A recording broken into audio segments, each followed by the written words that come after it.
You are awesome at solving problems. That's the problem with smart people. Your team members come to you with problems and you can solve them, bam, 10 seconds flat.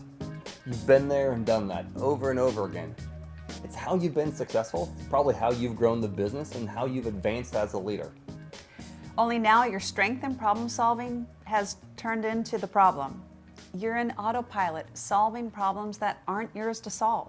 So day after day, you're getting yourself bogged down into the details instead of running the show from a higher level. In a session a couple weeks ago, Caitlin confessed that she'd been frustrated with her 6 direct reports and now was starting to get even resentful. She said all day long they're IMing me and I'm spending more time on their issues than I am doing my own work. They're directors for crying out loud and they're not stepping up and just handling things.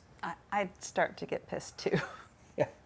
So I said, well, look, let's start with one team member. When Randy comes to you with a problem, what kind of questions are you asking him? And she said, I don't have time to ask questions. It's just faster if I just tell them what to do so that I can get to the next thing on my list. It's tempting. Does that sound familiar to you?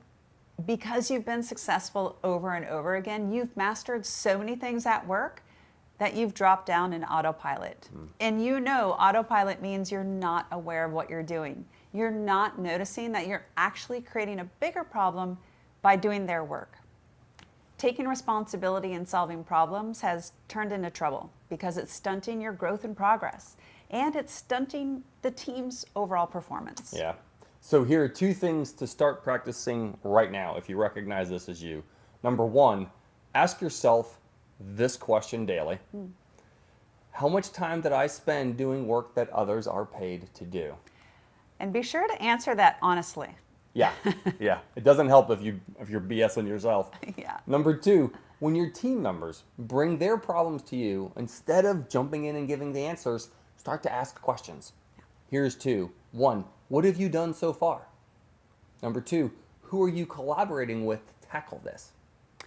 Advancing questions like that reinforce the expectation that they're taking steps to solve the problem with other resources before they come to you for help. And here's a pro tip.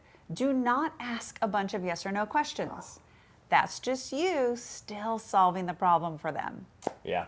So Caitlin started with these 2 simple actions, and she was shocked to discover she was spending about 8 to 10 hours a week on work that doesn't actually belong to her. That is so common. Yeah. And that's a lot of time. It is. She's super excited to get that time back so she can focus strategically and she can tackle the higher stakes challenges for the business. Good. We're excited for you to turn your problem solving back into a strength by getting out of autopilot and back into your performance zone. Yeah, go make a ruckus. We'll see you next time.